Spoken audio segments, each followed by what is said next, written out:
Good morning, everybody. It's open meeting with the Pledge of Allegiance.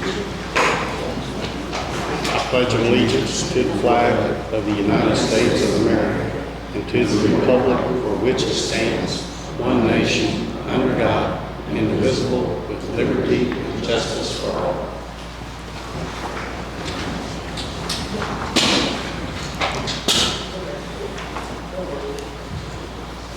First thing on our agenda is public transportation. Miss Missy, what you got? I have this is our quarterly invoice, just reimbursement on our bills and things for the last quarter, state and federal. And then I wanted to give this to you. We just got a copy of our our final copy of our audit. No, your audit, okay. I'm assuming it all went well. So that's the copy. Okay.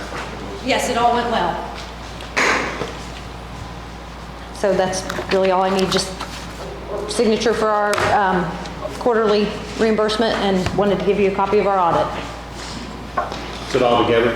Yes. Oh, okay, I see it. Never mind.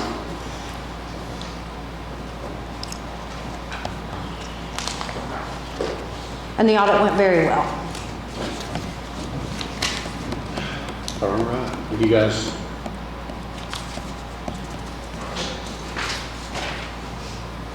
And I could have, when I sent it, I sent a couple copies of invoices that were paid throughout the quarter. If there's anything else you want to see, if there's any more you need to see, I can send those too.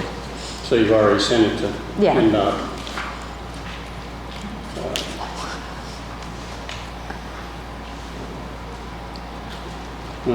Yeah, RBSK sent a copy of the audit to NDOT.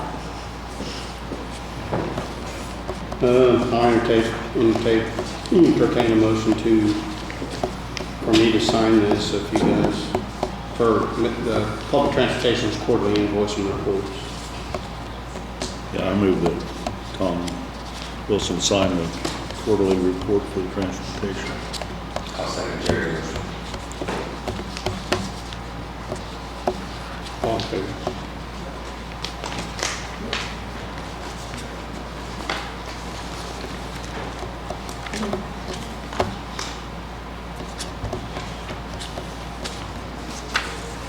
I think that's all I have, but if you happen to look at the audit and you have any questions, I can get with Ron Canuven at RBSK, and he can go over any of it with you. All right, thanks, Miss. That's all. Thanks. Good to go? Thanks. Thanks. Next thing we got is voter centers, Miss Neysa.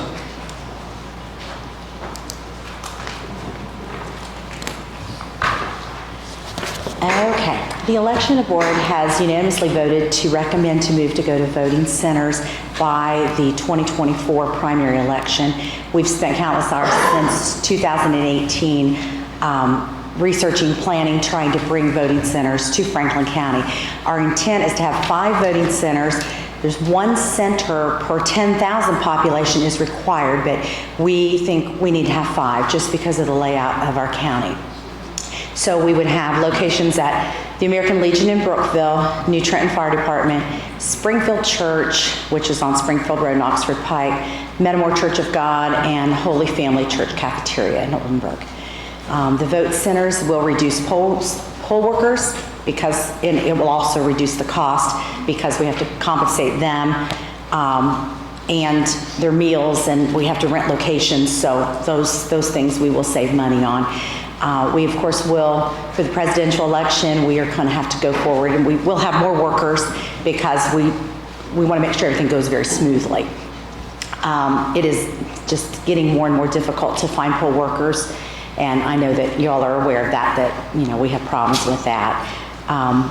It will be a lot more convenient for the voters. Any voter who has done early voting has already experienced this.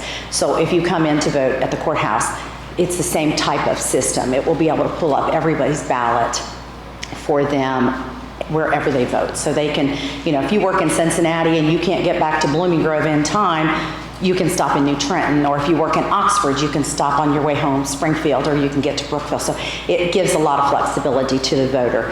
And we also will still continue to have early voting here at the courthouse, and then we will have satellite locations like the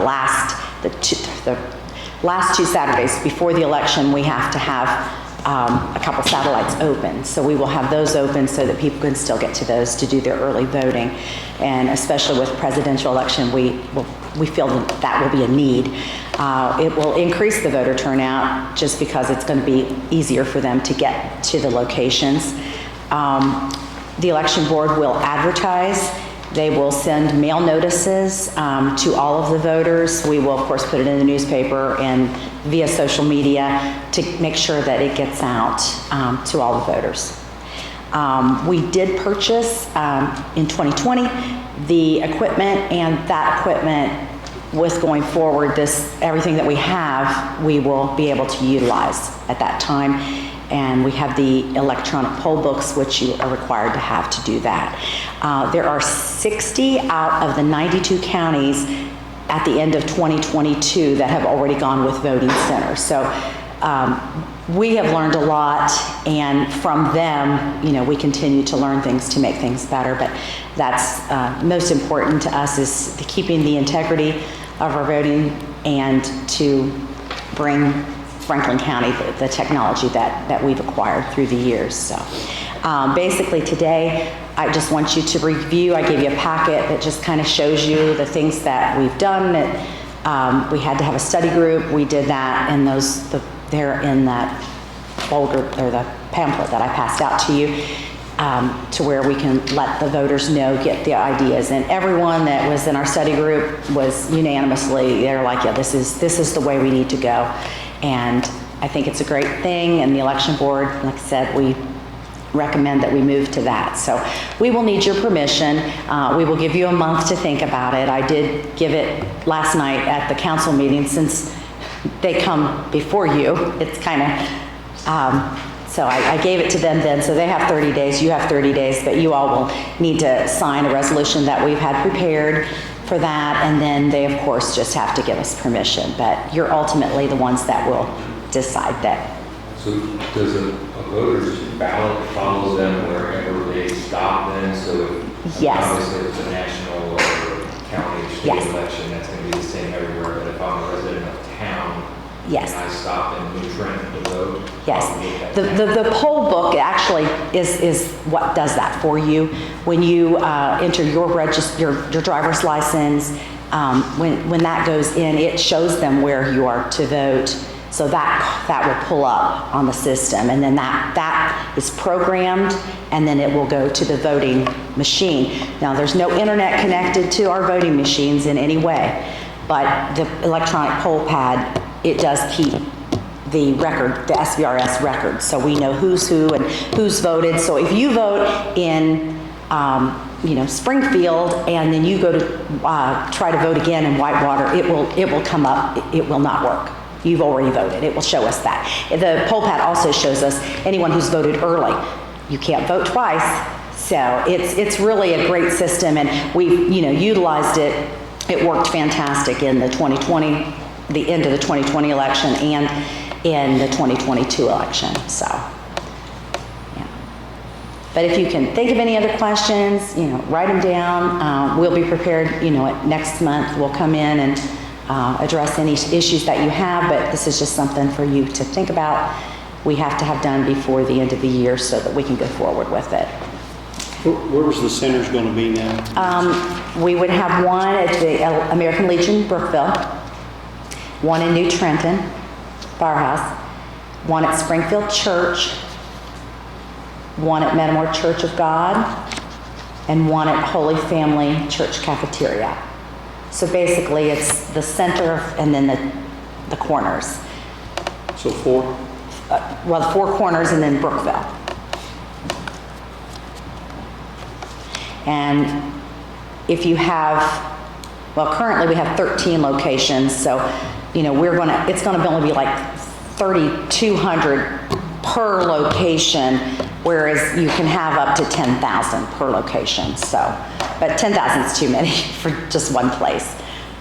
But all of the equipment that we have, like for the places that don't have a lot of voters, say like Bath, they don't have a lot of voters there, but all of the equipment that we use at the locations that we won't be using, those machines will go into the places that we are using. So say, down here at Brookville, we may normally have 5 machines. Well, we would probably have 10 machines there. So we will have the capabilities of, having more voters go through at that time.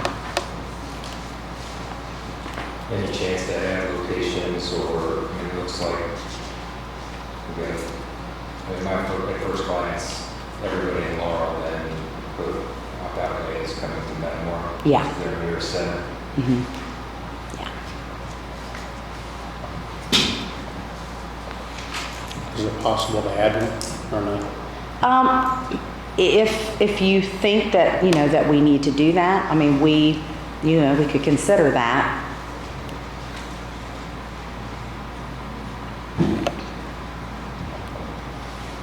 Okay. Okay. So you already have the resolution drawn up and you're. We've got that, and basically it's just saying that we're gonna do it. If you think we need to, revisit, if you would like us to add another one, then we would just have to go through that. That wouldn't really bother the resolution. We would just, I'd like to see one in Laurel. Yeah. Public transportation is available as well for anybody that, in the event that someone needed public transportation from Laurel to a pole in Metamora, would have, and I'd like to see a place in Laurel as well, but I'm just thinking out loud. okay. I mean, we can discuss that, our group can discuss and see if, 'Cause that's a large voting area up in there, so. okay. Okay, well, like I said, write down any questions that you have, ask me, between now and then, or if you have any other concerns, let us know, and we will try to make things the best for Franklin County. Okay. Thank you, Ms. Neysa. Okay, thank you.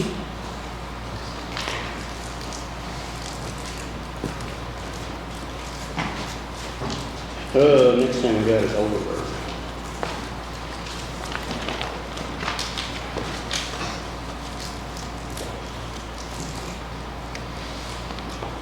So through ARPA money, they purchased some stuff and they need payment. Is that correct? $524.66. Oldenburg Eagle, they purchased an extract assembly and some kind of face piece. That's where I'm sure. Was this previously approved, John, from ARPA? Yeah.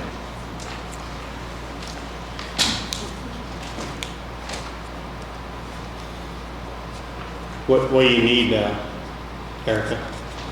Anything, just our approval? City to approve it, John? It's money you gave to the fire departments, they just spent it, and they, Yeah. Just approve it. Tom, I apologize. I left my hearing aids at home, so I'm going to have to come and talk to you guys. I didn't know these two things were going to be auditors. So what were you asking me about the fire department? yeah, Eagle Fire Department's $524.66 for some stuff they bought and they want reimbursed, I guess, or want to pay for it. From ARPA money, was that previously approved from ARPA?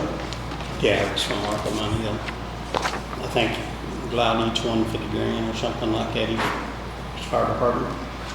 I think that if this was being charged against their ARPA money, Yeah. what they were supposed to do was to get this sent directly to commissioners, and then we were going to pay it for them. So I don't know that. That's what it's for. Is it already done that? We're good then. We're good. The reason for that was because if they borrowed it, they weren't Yeah. qualified to be reimbursed, right? Yeah. Yeah, and it was better for us to pay directly Yeah, rather than them having to pay for it, because they'd have to do a lot of record keeping that we're going to do for them. yeah, Makes sense? yeah. Yep. So do you just want to initial and leave it, please? And Amber was the same thing. I didn't know that was going to be on agreement. Oh, it is? Yeah, it is. Okay. But then I can talk to you about the asphalt quote. Okay. I'll make a motion to go ahead and approve the Eagle Fire Department to pay the money out of ARPA. I'll second it. All in favor?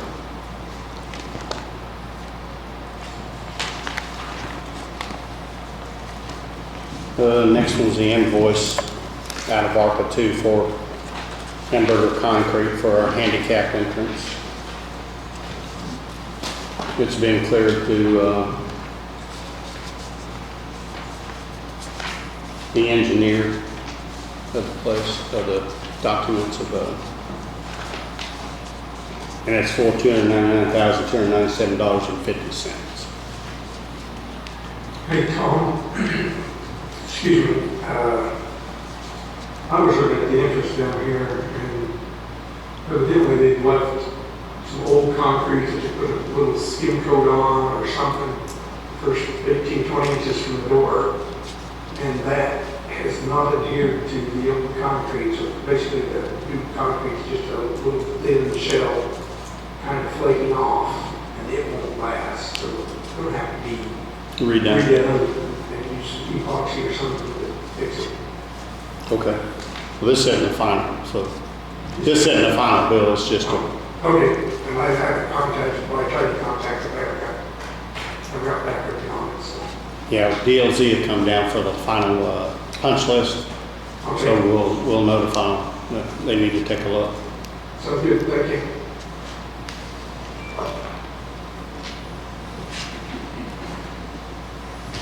So I'll make a motion that we pay Hamburger Concrete for the handicap entrance that's been done so far, $299,297.50. Second. All in favor?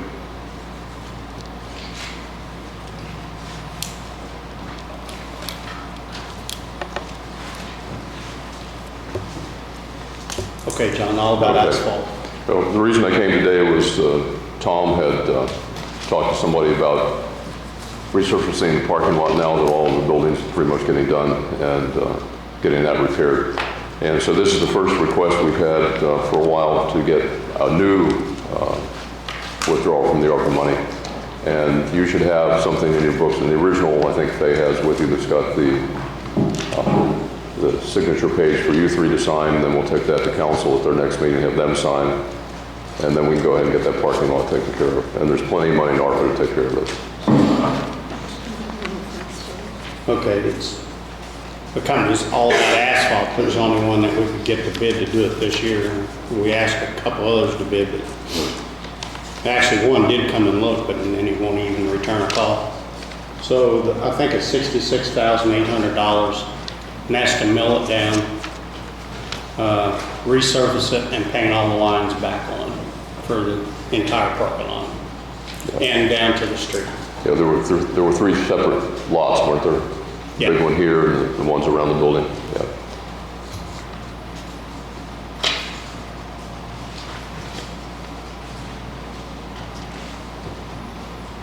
So I'd like to have permission to sign this quote. So I'll make a motion that we let Tom sign a quote all about asphalt to redo the total parking lot for $66,800. Yeah, I'm gonna hold off because of the lack of bids. Tom, if you wanted to go ahead and approve it. Can you speak to the mic? I said I'm gonna hold off on approving because of the lack of additional bids. But Jerry's made a motion, if Tom seconds that.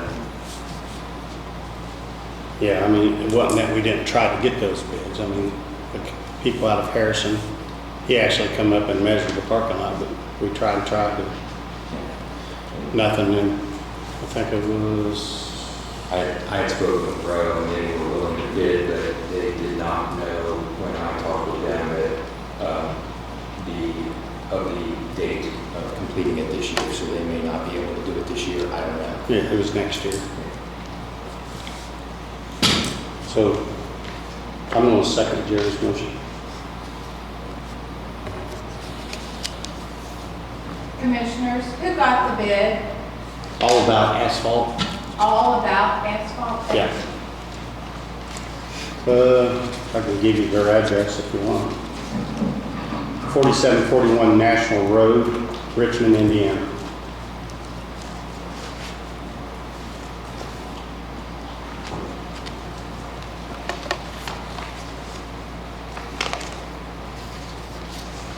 So Faye will take care of getting that to the auditor and we'll take it to council in a few weeks. Yes, we'll get it filled out. All right. Get it to you. I'm going to go down to my office where the only person I have to talk to in here is myself. So I'll talk to you later. Thanks, Don.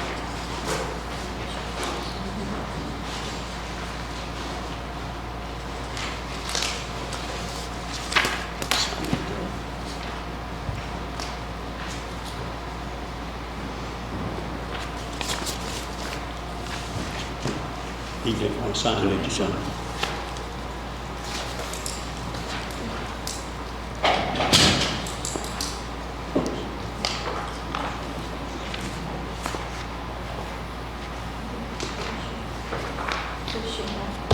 Pardon? Yeah.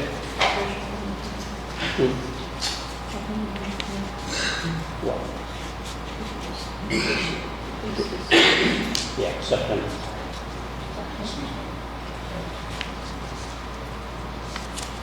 Next time we've got Technical Advisory Committee from the APC.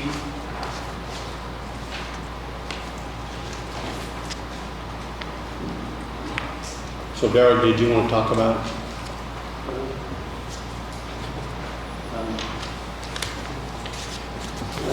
The purpose is to help the planning board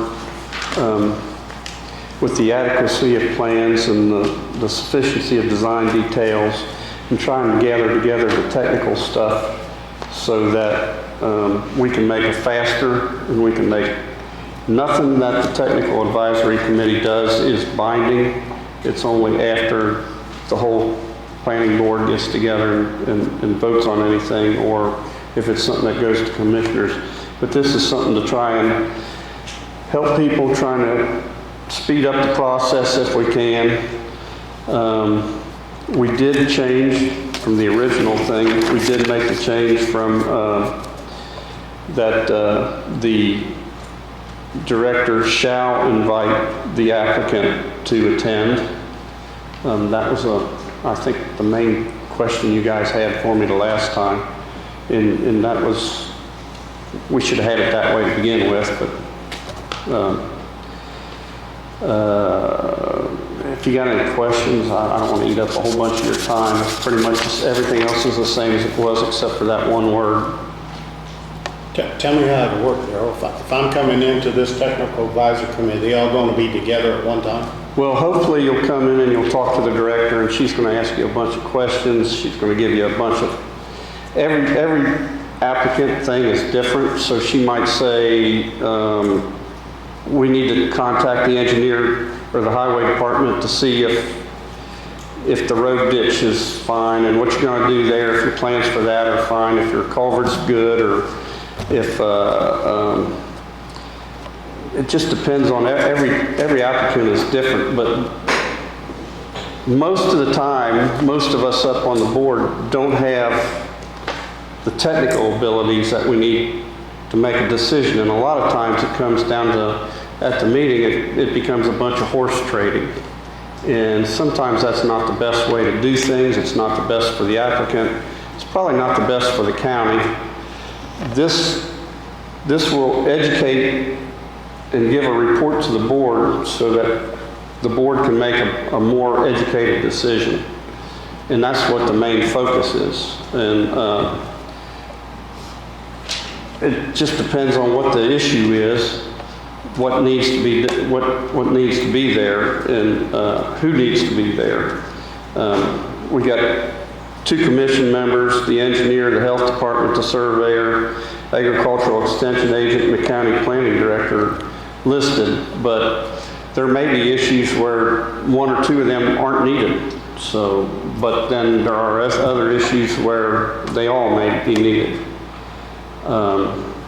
And then we'll prepare a report to the board, and that'll be public information.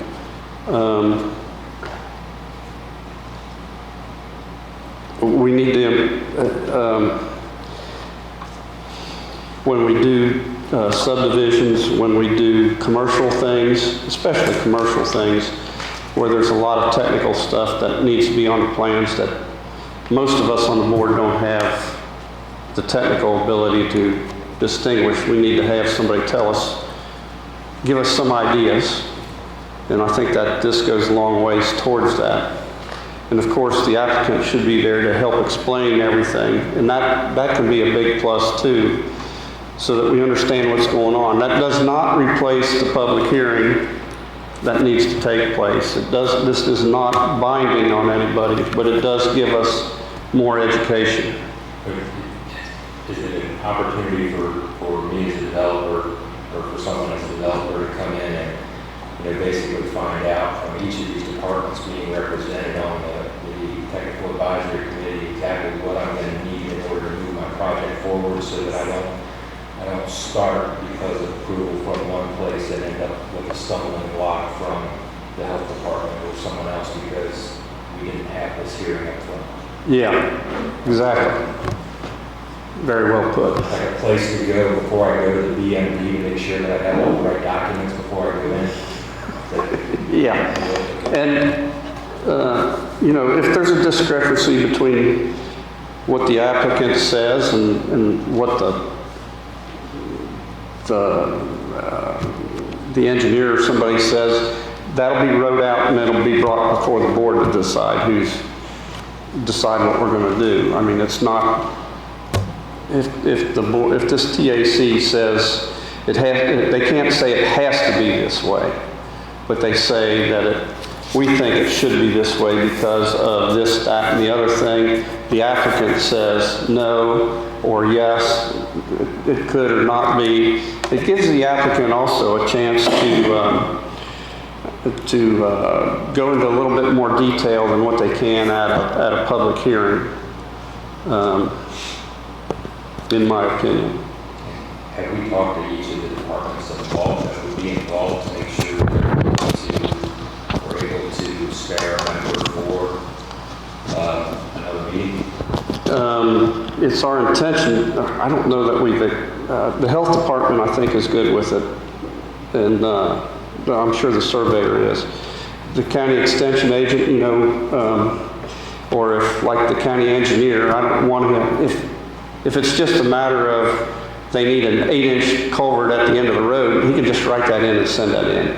I don't think we need to eat up his time, which is too expensive for this. But if we have a major thing that there's a bridge at the end of the road where something meets the road there, then we're going to need the technical expertise of somebody to tell us that, yeah, the engineering there is good, or no, it's not, or maybe this needs to be changed, or maybe the highway sees it different than,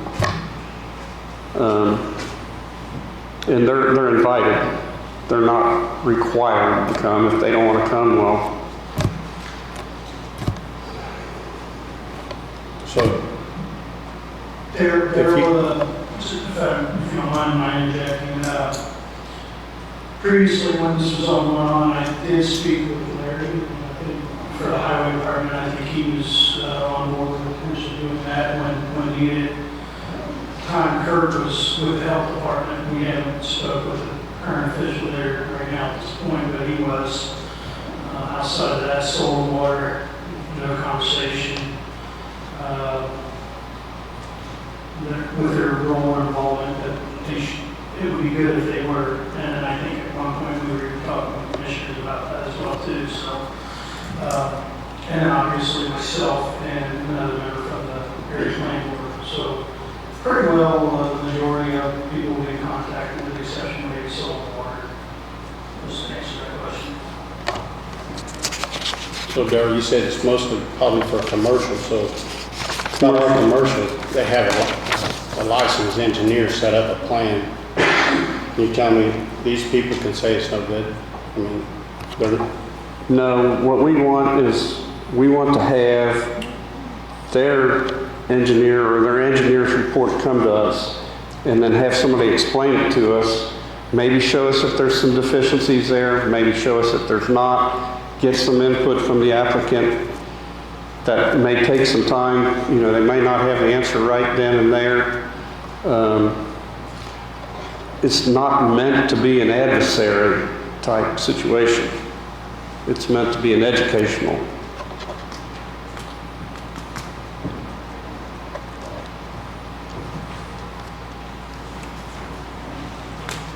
Is that it? Anybody else? Got anything? Thanks, Charlie.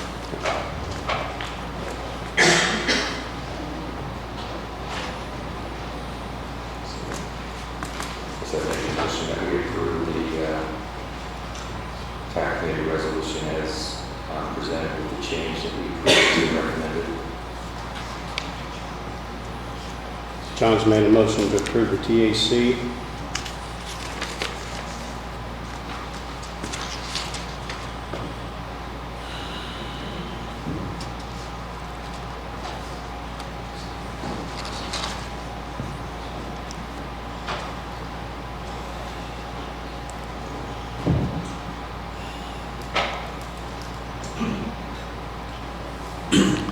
I guess I'm going to second this. I'm hoping that it won't be a stumbling block for the developers. That's our, I think that's Tom's main concern. So I'm going to go with that. I'm gonna vote no, so it carries 2-1. I think that is all our hopes, is that it's not a stumbling block, but a tool to help people move development along, and to put in the process for them.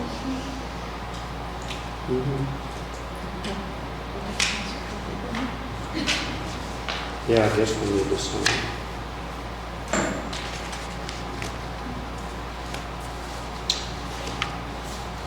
I'll just put yay.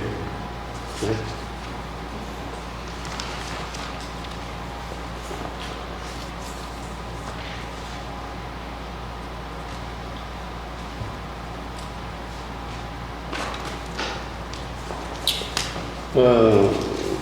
Next is the Franklin County stormwater specifications.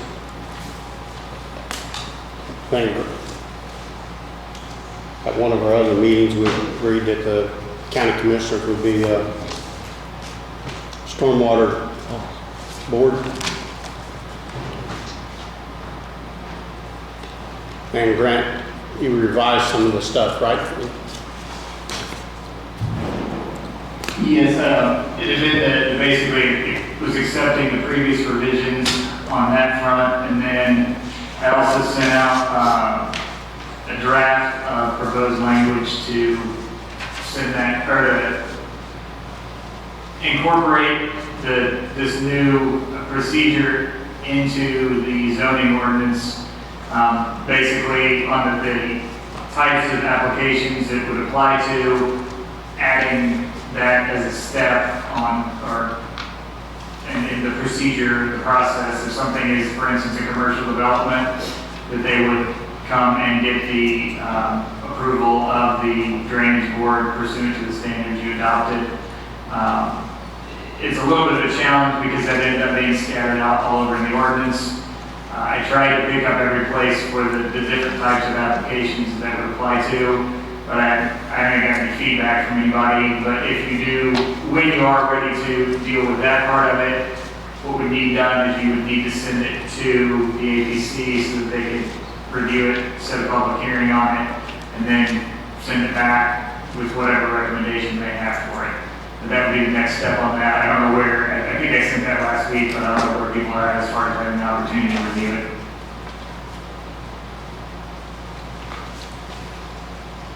I've reviewed some of it, Grant, not all of it,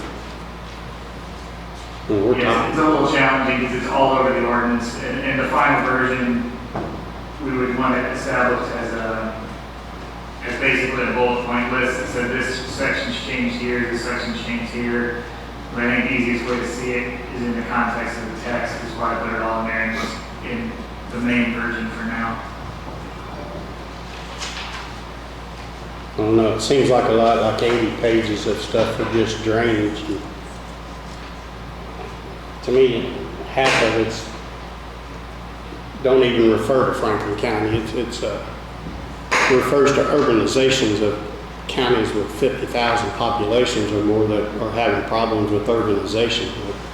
big subdivisions going up and all the sewer stuff that's in it, you know. To me, Franklin County don't even own the sewer. Some of the incorporated towns do, but we have no say-so in what they do with their sewers. I don't know, it's just, I think we need something simple, myself personally, like any drainage plan that comes before the drainage board must be done by a licensed engineer or licensed surveyor, and that it meets all Franklin County's rules and regulations that are there, that, you know, there's no more water leaves the property post-construction as pre-construction. I mean, simple stuff like that is, instead of 80 pages that a common person in anywhere can understand, because most of it, nobody's going to understand.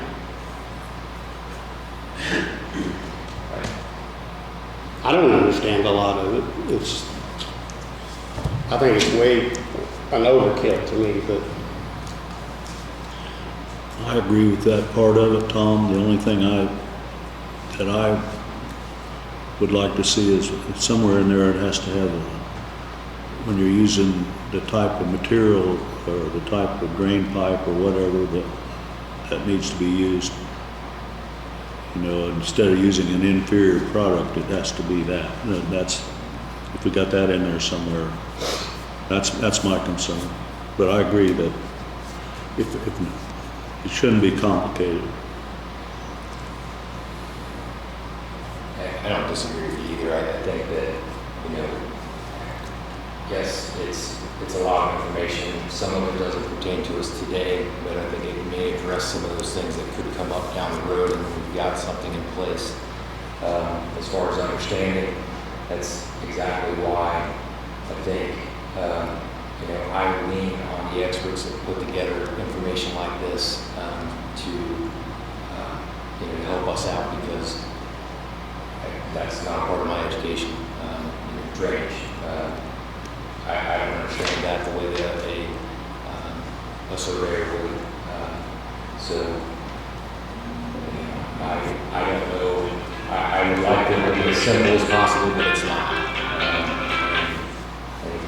It is what it is. It's developed by people that are put in place to do exactly this. I know that Gene Lysing is currently, you know, pushing and getting behind local governments putting in place something exactly like this. So, I am on board with moving forward with this as with the changes that we made and getting back to zoning to their the changes that we need to do. But I do understand the hesitation to use all the time. So do we have to do anything with it today? We need to approve what branch changes have been made, I think. And then granted, it goes back to zoning for them to incorporate it into their code and then back to us. So that part would be done and adopted. It's just the drainage standard. But then and arguably that's enforceable by itself. It is an ordinance, but I was trying to incorporate it into the zoning ordinance so that the procedure was clear. So yeah, that part, the language that was incorporated into the zoning ordinance would be what you would have to send to the APC for a hearing and back to you. But we're not actually approving the ordinance today, just the changes that we made to move the APC, get back to us for final. Well, it would you would be approving just this drainage standard itself. It's just that the drainage standard needs incorporated into the zoning ordinance. So if an applicant comes in, they're going to know this is the procedure I have to follow, and this is for a commercial or for a multi-unit subdivision. Those things we talked about are referenced in there, that they're listed in the zoning ordinance, and they know that that's part of the requirement in the zoning ordinance as well. But that standard itself would not go into the zoning ordinance. I would agree. Could I ask a question? Yes. Line item 7 of proposed draft ordinance references 80.1, 80.10.04. Can you explain that? Are you looking at what goes into the, hold on, I'm trying to find a copy I had. Where are you, Rob? Let me see this suggest a drainage plan for the preliminary approval of subdivision. And just wanted to kind of understand that process. It's just my moves that I had in reviewing. Just kind of need to have a little clarification on it, so, for myself. So basically, what I've done is on the items listed in the drainage standards that it's supposed to apply to. There's a list in there. I took that list and went back and tried to incorporate it into the zoning ordinance by saying you need to be prepared to do this, come back before the drainage board. My attempt was to try and get it so that they could send out on one notice, there will be a drainage board hearing on such and such a date, and then there will be then the date that there will be a public hearing on the ABC. I put that in with preliminary subdivision approval. I was assuming you needed that. I mean, the main thing is it gets done by the end. I suppose it could be removed to the final subdivision. That's my point. I would recommend that is not done at preliminary stage because it's too premature. I don't have any problem with that. It's just basically whatever makes the most sense to make it the cleanest for everybody. A preliminary plan is very broad, very basic, and you're not getting into the nuts and bolts of drainage and things like that at that point. It just shows a basic drawing of what they're proposing without spending oodles of time for engineering at that point. And I think that would be asking somebody to spend more money on engineering that's really not ready to be out there. That's my only point when I raise that question. Yeah, as far as I'm concerned, that's fine. Whatever makes it the cleanest for the applicant and to make sure we get it done correctly, that's fine. I think either way works.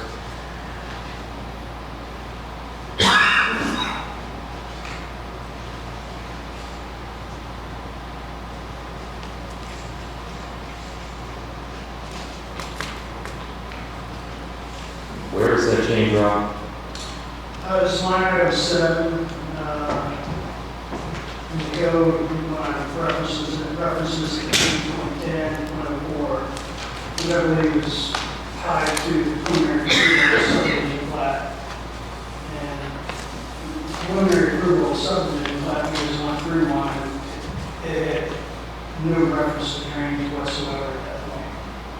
So if you wanted to do a full-on engineering plan prior to the subdivision preliminary approval, that's fine. But, you know, there's real probability if something's not right, it could be denied if we spend a lot of money on the drainage plan. That's the only reason why I'm recommending change. That's the way I interpret it, and I want clarification from Grant since he drafted this.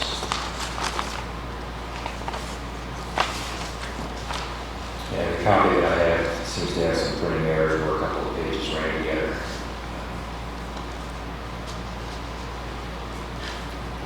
I mean, I'm really all for this. I'm just trying to make certain that this is, kind of goes in the right order to help the applicant out, to be honest with you.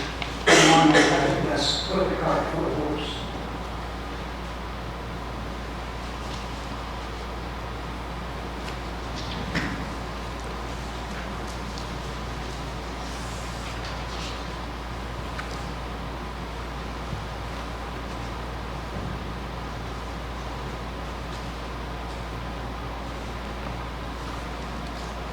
Rob, if they're doing a subdivision like that, wouldn't they have to do the subdivision control ordinance, which have all the drainage in it, and they present it for a preliminary approval? Not at the preliminary stage, no. The preliminary stage is just a glorified line drawing, showing what the lots look like, what the proposed acreage is, where the right-of-ways may be, showing that all the adjacent landowners, and what the zoning is. And there's a few highlights that they have to touch upon in the preliminary stage. Then once if they get approval at that point, then they go back and they have 1 year to make application for final approval with that preliminary approval, showing all the design for the roads, stormwater infrastructure, water, sewer, whatever else is involved with it, and that's got to be a full set of plans for the area plan and the review. So That's If you want what, to put the drainage before, that's your choice, you can do that, but I think it's a bit premature. that's the way it's always been. I mean,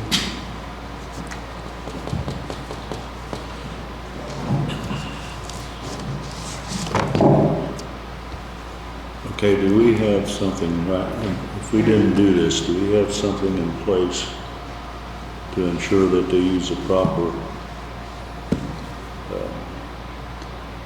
pipe and equipment or whatever they install that's not inferior? Do we have anything to follow? yeah, it would be what the engineer designs, and then the APC would look it over. I mean, instead of using Schedule 40, if they use some thin wall stuff, it should be caught. Yeah. You know, another option to this scenario too would be if you wanted to have the drainage plan approved at the time of preliminary, you could request to the area plan to change their criteria of what's required for a preliminary subdivision plan. That could be another option too versus changing it to a later date. So just throwing out some recommendations, kind of lining it all up correctly. Well, if we done that and it wasn't approved because of drainage, it would save them a lot of time and money. I mean, it could take some time, yes. Depends on the complexity of what the development is. If it's commercial, industrial, residential, whatever. You know, every site's different, at different levels of complexity.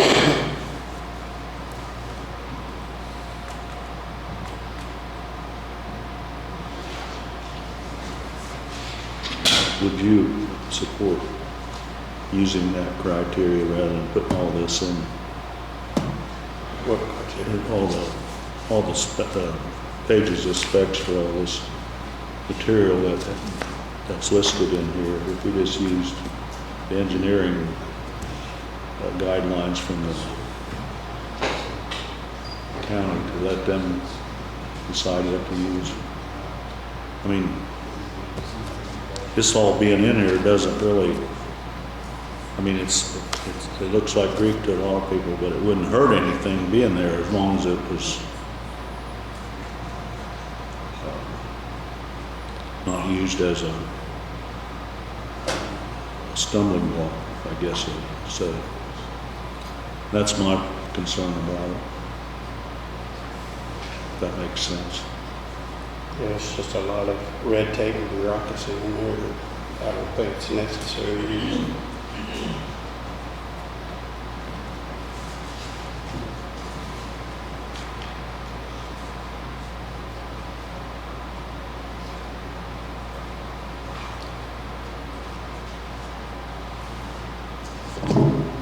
So we're going to put this off. You want to look at the changes, or what do you guys want to do before you send it back? The copy that I have isn't complete here. I was looking for trying to find the change that Rob wanted to make, so I'm gonna have to hold off until I can get a complete look at this. So we'll do it, our next meeting, which is what, August 9th.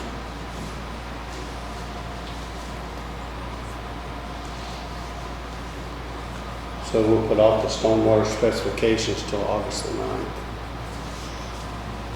So for clarification, we're talking about making a modification to the preliminary, the drainage plan being due at preliminary. Is that what you're discussing for tabling?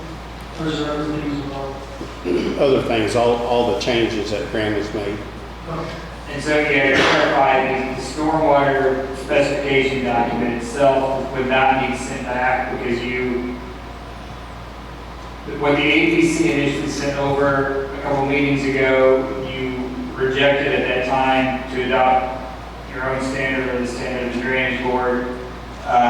So that part would not be sent back. It's just if you want those changes or you want something else entirely.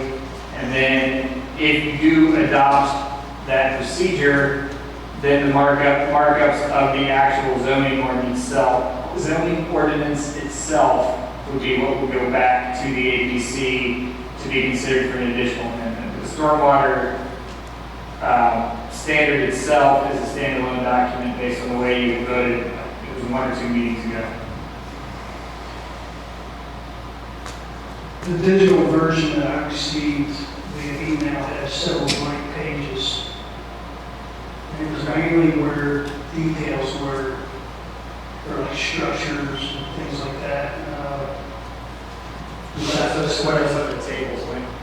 Was that a digital transmission problem or? Yeah, I was guessing it was. Some of the tables were kind of, I had a version that I was editing from. I don't know who started it, but I was having trouble with tables wandering around on me. I don't know if that's what did it. Never saw hard copy format, so that's the reason why I had to ask that question. Yeah, well, I didn't print out a copy format. It's kind of long. I just sent out the electronic one, but I can look back at my computer. I can even send it as a PDF and see if they're locked in the right place then. Could I request a hard copy of it? Yeah. Thank you. All right. We will move on now. Last night, before you receive the development to put it in the back in June. Okay.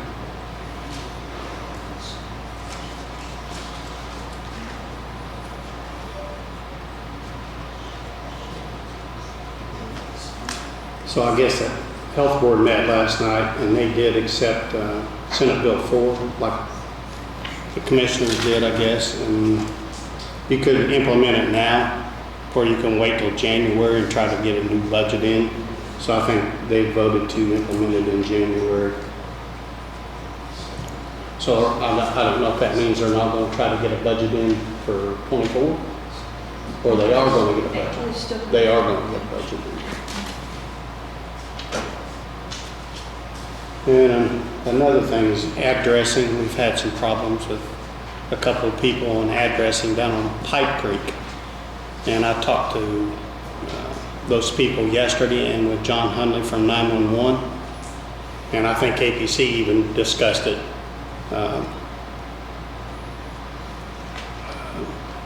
Getting emergency services to the right place. So John suggested that they put up a big green sign at the end of their driveway to show who's what. One's on one side of the road and one's on the other, to keep them from changing their complete address, which is quite extensive. They got to change everything that they do.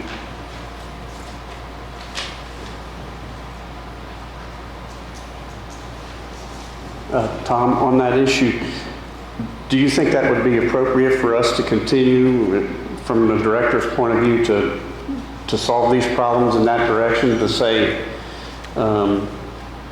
you know, your address is on the wrong side of the road. If we can put a sign with an arrow that your address is on it, can we solve the problems that way? Can we direct our director to do that, you think? To me, I think so, as long as the assessor and the auditor have the right parcel numbers where they get their homestead credits and stuff. So we need to check with the assessor and the auditor to make sure that the addresses on the tax bills are correct? Yeah, and they are now.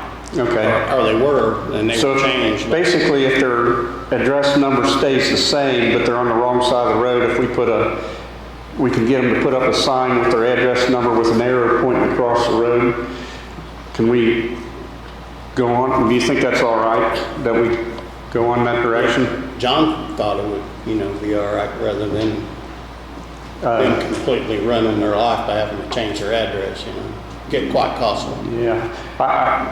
As a fireman, I think that'll work. From my point of view, from trying to find an address, if I'm looking at mailboxes and I see one but we need to make sure that they get their sign out there.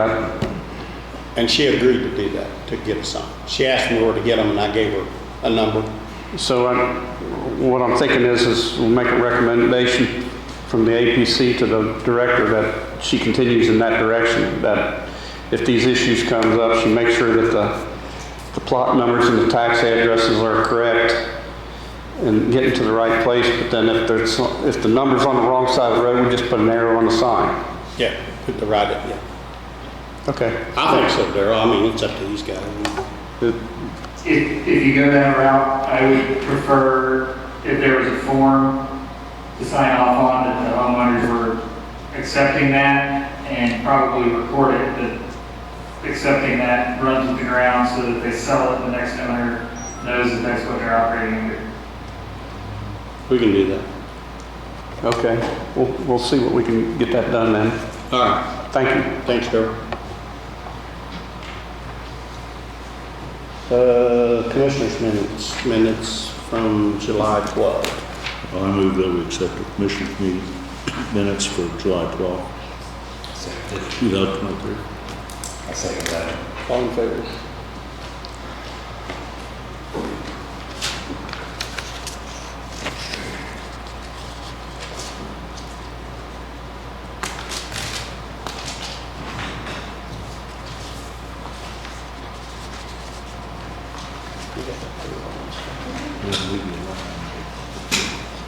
So you just need to sign it.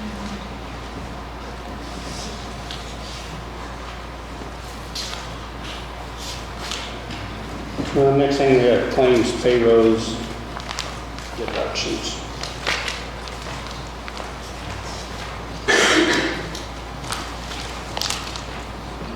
Regular claims, $210,018.75. Utilities, transportation, and health, $134,401.34. Excuse me. Payroll, $219,622.53. And the auditor has approved the issuance of these warrants and has so signed. So I'll make a motion that we approve regular claims, utilities, transportation, health, payroll. Second. All in favor?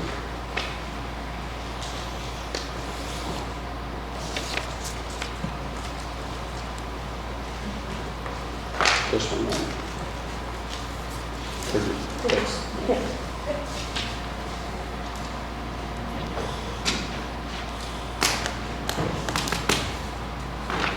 You guys have anything else to bring up, Larry? Can you give us an update? Oh, are we going to put bids out for that bridge over on, was it Pocket Road? Yeah, I've got Pocket Road Bridge, put out a bid, money in the account for it, and also taking quotes on the installing the abutments on the one County Line Road. We're going to do the fill, and we're going to do the actual superstructure locally with our guys. So it's just basically installing, removing the old structure, installing the abutments. We got that out for some quotes. And a little structure there on Pipe Creek. The contractor says it can't get a hold of the rebar, but it'll be next week, put the rebar in. Got the material ordered for the two structures on out there southwest of Mexico, metal boxes. I think it's South Pocket Road, it's called. Yeah, it is. And then got a little concrete box for it's supposed to be in the middle of August. Those are, we're going to do ourselves, right?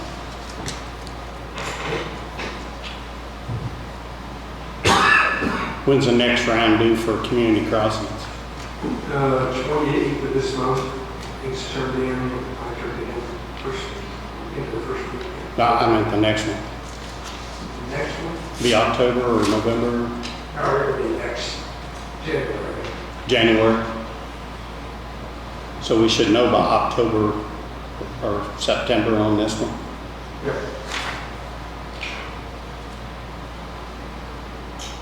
You guys got anything? Pardon? Maybe emailed us yesterday and asked for time. Amy did ask us for time yesterday. She here? Yes. Oh, Amy.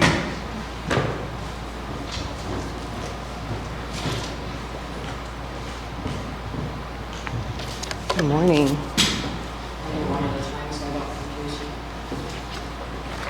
This was also emailed over the email, so you have an electronic copy. These are the ones we talked about earlier. The ones on Do you have all the completed documents? I do. I'll get that to you one at a time so I don't confuse you. Good morning. I have 2 contracts that I'd like you to review and consider for approval. We'll do one at a time so it doesn't get to be too much. The first one is for an agreement. Last summer, council appropriated $10,000 for me to hire a contractor to act as a deputy EMA director. So I have spent the last 7 months trying to find someone. I've posted this on various emergency management forums to try to find someone qualified, and I've interviewed 5 people, and they've all turned it down because it wasn't enough money for them. But I finally found someone who is interested in the position. It's Bethany Lures. She is currently acting as the emergency preparedness planning person for the health department. And she has expressed interest in being able to help me with this 1 to 2 days a week for the $10,000, with the understanding that this is not a permanent allocation, that it was only funded initially through the end of 2023, and that if council doesn't choose to fund it for next year, that it will end at the end of this year. So the description of work is attached in here. This contract has been reviewed and approved by Grant. So I've included in here her suspension and debarment certification, and the last page is the description of the work and the job duties.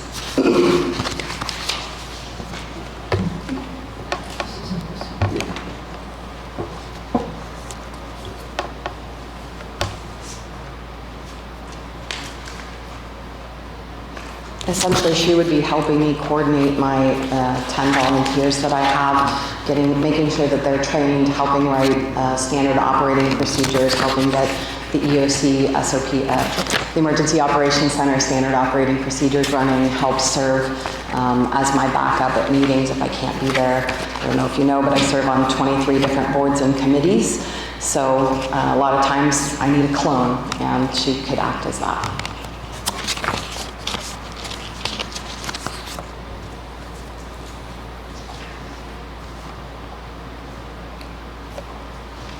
I'd like to. Because we didn't get these in time for them to be reviewed for the meeting, what harm is done if we take these and review after your input today for approval at the next meeting? For Bethany, there's not any harm, yeah.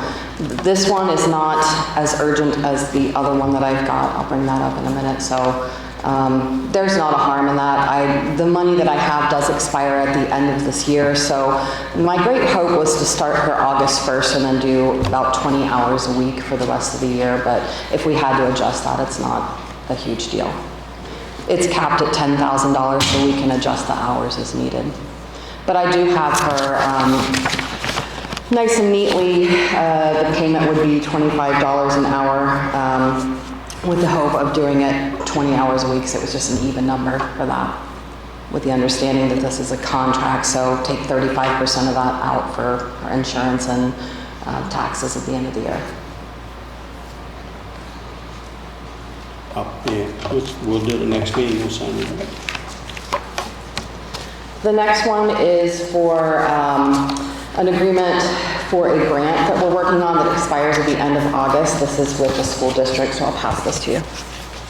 Expires the end of this August? This is one we've been working on for a while. We're just using the last of the funds for this.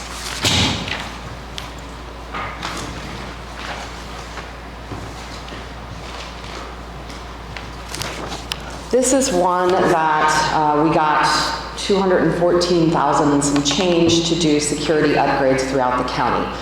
We initially were going to do 3 projects with this. We were putting in new cameras at the schools, all 5 schools, and we've completed that project.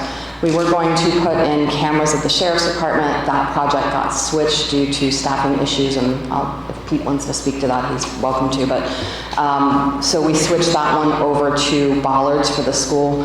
This has been previously approved by IDHS and FEMA.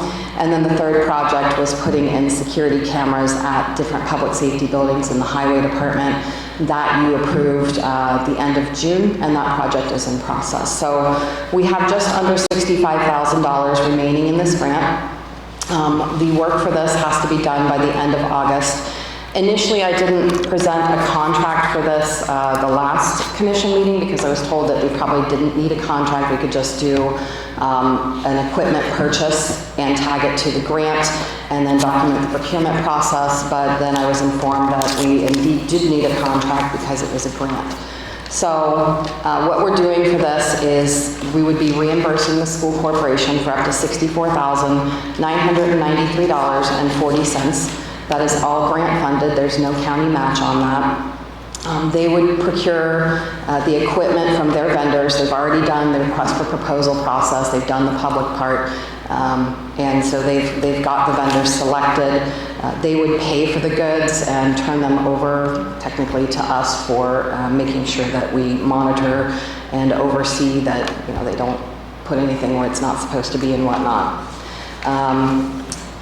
The bottom of the front page of that grant where it says equipment monitoring and oversight, that language continues to the second page where it has numbers 1 through 8.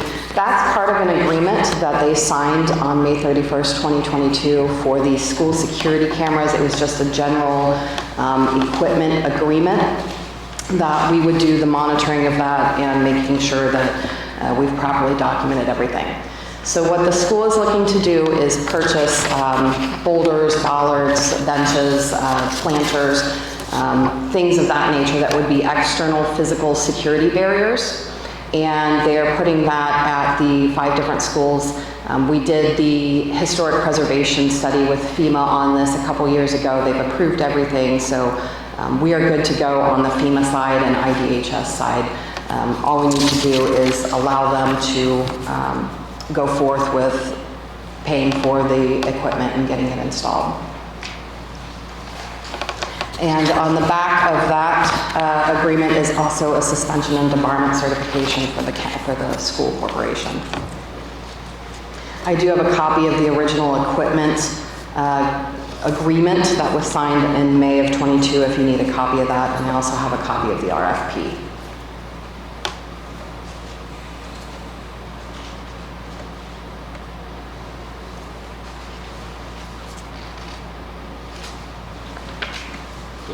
Amy emailed this stuff to us Monday afternoon, and I haven't had time to review it and don't want to penalize the schools or anybody else involved in the grants, so I would make a motion that we go ahead and approve the grant administration reimbursement agreement provided to us between Franklin County Community School Corporation.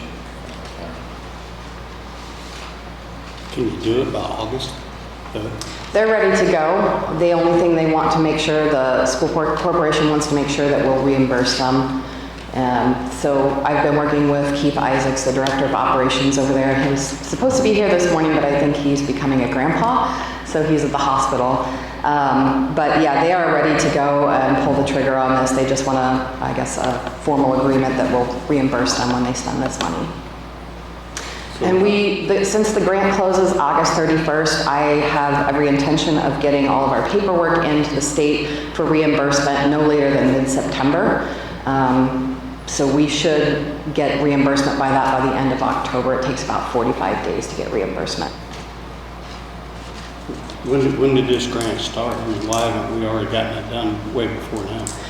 We were initially planning to put the cameras in the sheriff's department, and when that project had to be postponed, I talked to the school district and said, hey, can you do the bollards that we already got approval on? And they said yes. So they've been working on the RFP and getting that posted on their end.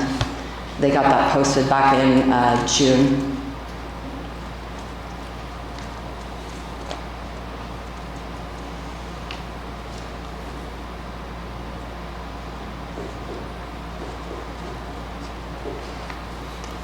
So my question is, I didn't hear real well, the county will be reimbursed for this? Yes, it's just my typical grant that I get that's 100% federally funded, so there's no money out of our pockets. Initially, we pay for it up front and then we get reimbursed, so there's no county share to this. So I guess I'll second the motion. Thank you. I hope we can get it all done that quick. They seem to believe they can. They've been working on it with their vendors for a while, so they believe they can get this done.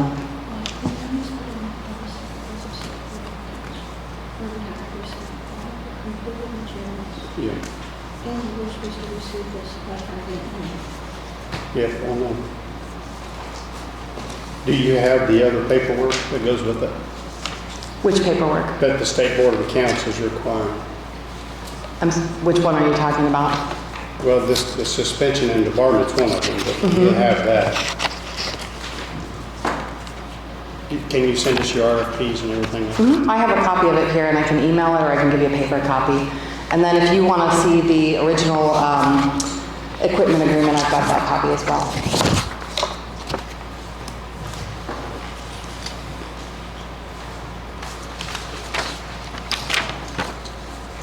What's this, equipment? This is the original equipment agreement. They signed that back in May of last year for the cameras.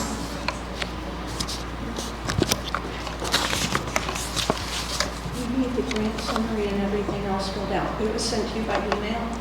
The grant summary that I got yesterday, I looked at it and I have questions on that. There's some stuff I think is missing off that, so I'd like to look further in depth on that before I can sign that. Because the last I knew, we had changed the grant policy, or we're in the process of changing the grant policy to one from like 2017 or 2019. Right, that's what Yeah, you sent. the old one. Yeah, I got that yesterday, but there were some questions I had that I wasn't comfortable signing that quite yet, because I think there's some stuff missing off of it. Okay, this is what Carla sent us. Yeah, it's got to be done by the State Board of Accounts, or we'll get rid of that. It's supposed to be before anything is approved.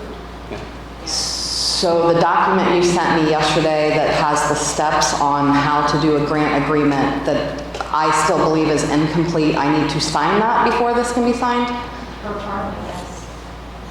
That is our understanding. I think there are bigger issues This is behind why that we need things Friday at noon to make sure that everything's together, because we have to follow State Board of Accounts guidelines. though. My understanding was you needed this as quickly as possible. I didn't even get that document until yesterday. So I couldn't have signed it on Friday. Do I I? got Yes. your email Sunday night asking to be on the. But I didn't get that document to sign until yesterday. And I haven't had a chance to look through the in-depth of that. I think there's We some, have all documents Friday by noon, and we didn't get this till Sunday, in fact, we didn't even get this. and the last meeting, I was told Monday would be fine, so I was under the understanding that we could still go on Monday. When Monday happened, not all the documents were provided. That's why. Well, by 8 a.m., you told me that I couldn't get on the agenda, so I thought, okay, I'll try to do during the public forum. Okay. So I thought I had all the documents that you needed. I didn't know that this thing that you sent me had to be signed before this. If you read the policy that I sent you, the internal controls for grant administration, it's all lined out in there. Yeah. That's why the checklist was made to follow Yeah, the we checklist. can't. But I still believe that there are errors and things missing from that, so I wasn't comfortable signing that until I had a chance to review it further. Okay, I just know that our office is under these guidelines for direction of Carla from the State Board of Accounts to follow these in order for us to be able to do this. If you need that signed, I can sign that, but I still think there are errors on that.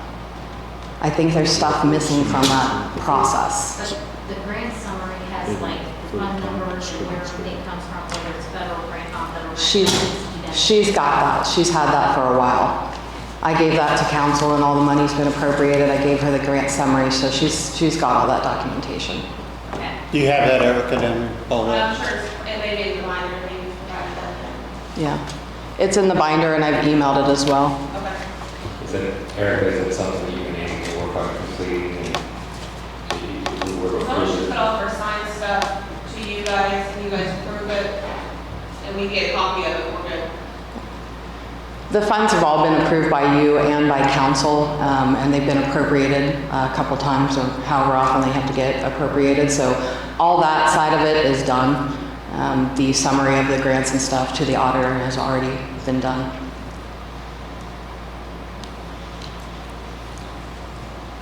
I just want to make sure we're following all the State Board of Accounts rules and regulations so we don't get in trouble and lose the grant.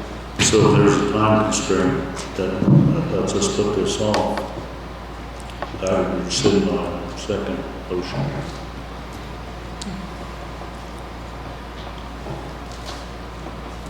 Uh,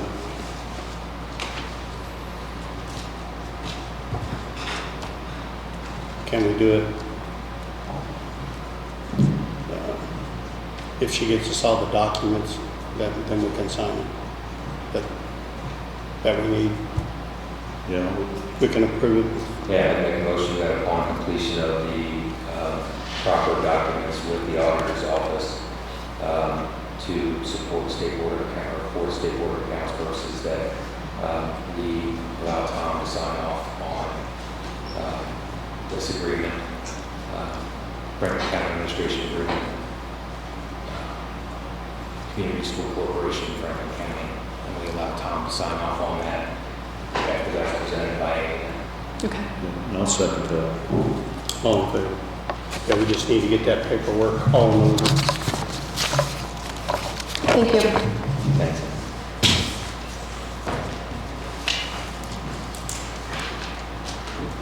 That's it. Anything else, anybody? Hey, Nancy, I didn't see you come in. I make a motion to adjourn. I'll second that. All in favor?